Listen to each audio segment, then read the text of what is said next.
As primeiras botas alemãs ecoaram sobre as pedras molhadas de Berlim como um aviso antigo, um som que atravessava gerações, como se a própria terra soubesse que algo sombrio despertara. Era 1940, e o mundo parecia segurar a respiração enquanto a sombra nazista se expandia sobre o continente como um eclipse devorando o sol. Nesse cenário de uniformes rígidos, bandeiras vermelhas e olhares que aprendiam a desconfiar de tudo, uma única mulher caminhava com passos silenciosos como se orbitasse entre dois mundos, o da normalidade aparente e o da escuridão que engolia vidas sem hesitar. Seu nome circulava apenas entre poucos. Uma funcionária consular brasileira, discreta demais para ser notada, educada demais para levantar suspeitas, inteligente demais para ignorar o que via. Ela observava as ruas estreitas, onde judeus caminhavam com o medo preso na garganta. Lojas sendo saqueadas à luz do dia. Famílias arrastadas como sombras perdidas. E dentro dela, algo começou a ruir. Não era medo, mas a velha sensação de que o silêncio é a forma mais covarde de colaboração. A cada manhã, ela caminhava até o consulado com papéis nas mãos e indignação escondida no peito. Era ali, entre carimbos, vistoselos e normaus diplomáticos, que ela percebeu a fragilidade do sistema que sustentava o terror. Bastava um documento, uma assinatura, uma brecha. O Império Nazista parecia invencível, mas como todo gigante, tinha falhas nos olhos de quem sabia onde olhar. E ela sabia. Era uma mulher estrangeira, longe de casa, cercada por vigilância e soldados treinados para esmagar qualquer desvio. Mas foi ali, naquele coração de ferro, que ela decidiu fazer o impensável. Desafiar, sozinha, um regime que se alimentava do medo coletivo. O primeiro gesto foi quase instintivo, menos alterar uma palavra, deslocar uma linha, aprovar um visto que deveria ser negado. Um ato pequeno demais para ser chamado de rebelião, mas grande o suficiente para iluminar um novo caminho. A fumaça dos trens que transportavam famílias inteiras parecia perseguir sua consciência, mesmo quando dormia. Cada rosto que cruzava seu caminho lembrava o peso de fazer nada. E então, numa noite de vento gelado que empurrava papéis pela mesa, ela entendeu. Sua função burocrática poderia se transformar em arma. Não uma arma que matava, mas uma arma que libertava. A partir desse instante, a guerra deixou de ser distante. Tornou-se pessoal, e seu silêncio se quebrou para sempre. As luzes amarelas da cidade pareciam derreter nas calçadas sempre que a noite chegava. Berlim era um organismo pulsante, inquieto, sempre vigiado por olhos que ninguém via. Soldados marcavam presença em cada esquina. Rádios repetiam discursos que tentavam moldar mentes como o ferro incandescente dobrado no suor. O mundo se preparava para esquecer a humanidade, e foi justamente nesse ambiente que uma mulher decidiu lembrar. O consulado onde trabalhava era um espaço frio, repleto de portas pesadas, móveis que rangiam com histórias antigas e funcionários que caminhavam com cuidado, como se até o ar pudesse denunciá-los. A burocracia era rígida, quase sagrada, e qualquer desvio poderia significar não apenas o fim da carreira a menos, mas o fim da vida. Ainda assim, ela continuou. Seu método era silencioso, preciso, quase cirúrgico. Criava rotas invisíveis nos próprios documentos oficiais, alterava categorias, incluía sobrenomes, mudava datas, reinventava identidades. Quando um judeu desesperado chegava ao consulado com os olhos marejados e o corpo tremendo de medo, ela não via apenas um requerente.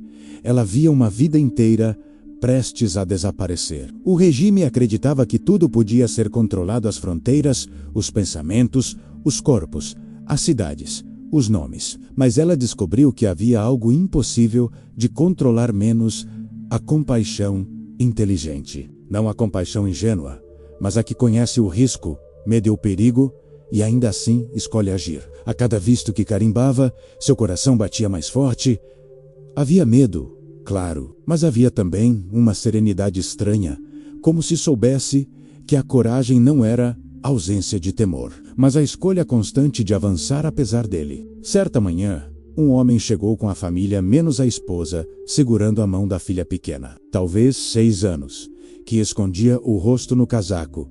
A criança tremia. A mulher percebeu isso, e por alguns segundos, o mundo pareceu parar. Aquele pequeno tremor acendeu algo dentro dela que nem mesmo os anos de tensão haviam conseguido apagar. Naquele instante, ela entendeu que não estava apenas burlando regras. Estava reconstruindo destinos. Estava escrevendo novos começos em papéis que para muitos eram a única chance de respirar além da escuridão. E quando entregou o passaporte, a menina abriu os olhos. Havia gratidão ali, pura, silenciosa, devastadora. Foi assim que sua missão deixou de ser um impulso e se tornou propósito. A estação ferroviária de Berlim era um teatro de sombras.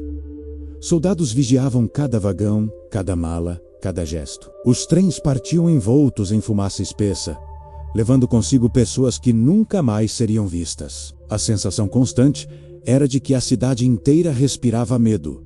E o medo, quando se alastra, transforma até o silêncio em ameaça. Ela se misturava à multidão sempre que necessário, observando, escutando, estudando os padrões dos militares. Como se lê um inimigo que acredita ser invencível? Ela aprendeu a mapear olhares, identificar momentos de distração, reconhecer rotas menos vigiadas, e cada novo conhecimento se tornava parte da rota invisível que construía. Enquanto isso, o consulado começava a sentir mudanças sutis. Papéis desapareciam, outros surgiam preenchidos de maneira impecável. Carimbos mudavam de lugar, não havia falhas visíveis, menos apenas movimentos pequenos demais para serem percebidos. Ela era uma ghost dentro do próprio sistema, presente, mas impossível de detectar.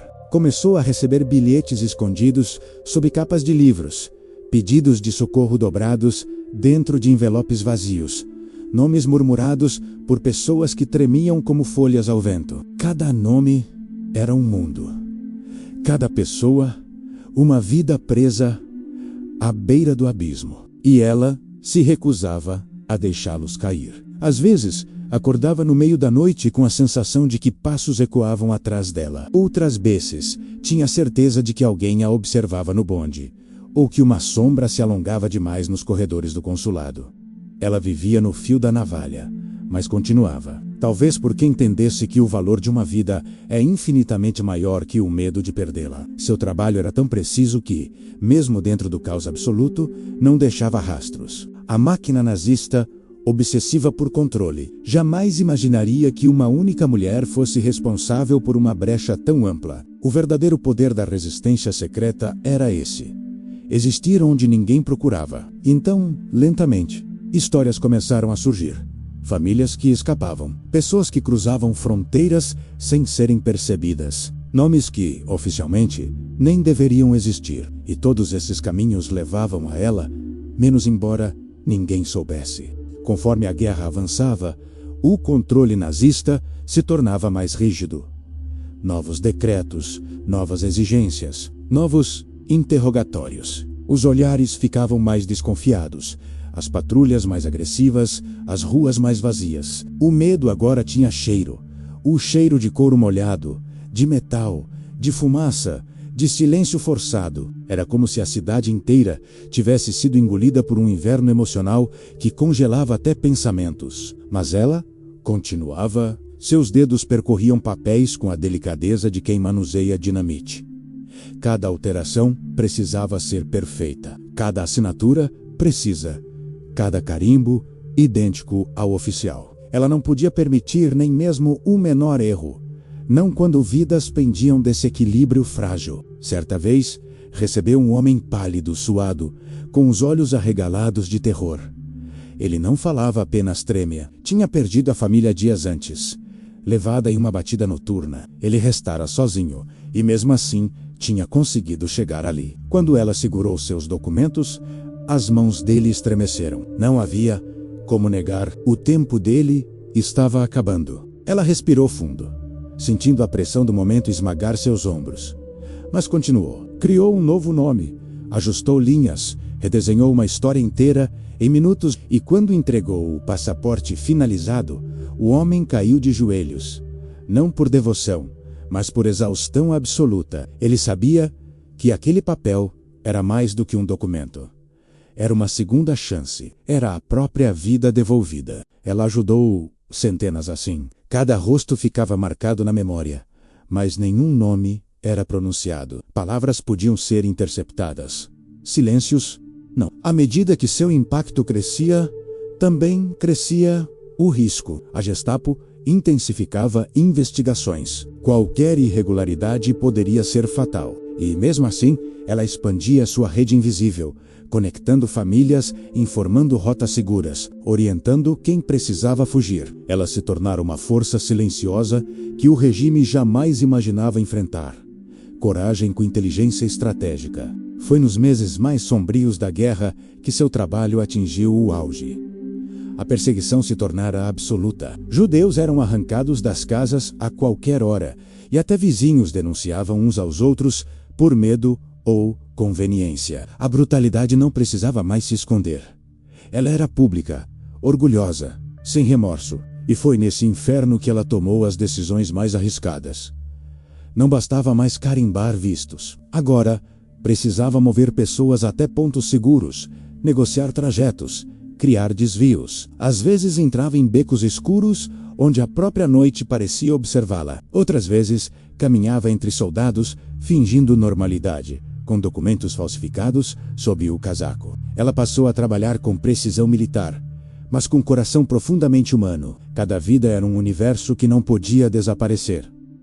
Cada fuga bem-sucedida alimentava sua convicção, até que um dia recebeu a notícia que mudaria tudo. Soldados haviam notado um padrão nos vistos emitidos para certas famílias. Era uma ameaça concreta, uma rachadura no disfarce perfeito. Ela sentiu um frio na alma, não por si, mas pelas vidas que ainda dependiam dela. Se fosse descoberta, centenas seriam imediatamente enviados para a morte. Mas, ao invés de recuar, ela refinou sua estratégia. Criou fluxos alternativos, rotas mais distantes, padrões impossíveis de rastrear. Era como desafiar a morte numa dança silenciosa, onde cada passo errado significava um fim absoluto. O fim da guerra se aproximava como um trovão distante. As ruas estavam mais devastadas, os rostos mais exaustos. O regime, embora ainda cruel, começava a mostrar fissuras. As sirenes soavam com mais frequência. Bombas explodiam mais perto, e a população finalmente compreendia que o Leviatã nazista estava ruindo por dentro. Ela continuava silenciosa, firme, incansável. Em meio a escombros, ainda revisava documentos, ainda guiava famílias, ainda enfrentava o destino como se fosse uma adversária pessoal. Sua missão não dependia de reconhecimento, dependia de consciência. E assim, quando as tropas aliadas finalmente começaram a avançar, um novo rumor se espalhou entre aqueles que tinham escapado da morte. Havia uma mulher, uma estrangeira, uma sombra benevolente, que operava atrás das paredes frias de um consulado. Uma mulher que reorganizava destinos enquanto o mundo desmoronava. Uma mulher que sozinha tinha salvado mais de 800 vidas. Não deixara rastros, nem assinaturas reveladoras, nem dívidas, apenas vidas vivas. Quando a guerra terminou, ela caminhou pelas ruas destruídas como quem contempla um pesadelo que finalmente solta sua última lágrima. Havia cansaço em seus olhos, mas também algo raro, a serenidade de quem sabe que enfrentou o abismo e venceu. E no silêncio que se seguiu aos últimos tiros, sua história não precisou de monumentos, não precisou de medalhas. Ela vive na memória de cada vida que escapou, cada criança que cresceu, cada família reconstruída. Ela era a prova de que, mesmo nos períodos mais sombrios da humanidade, a coragem silenciosa de um único indivíduo pode reescrever o destino de centenas,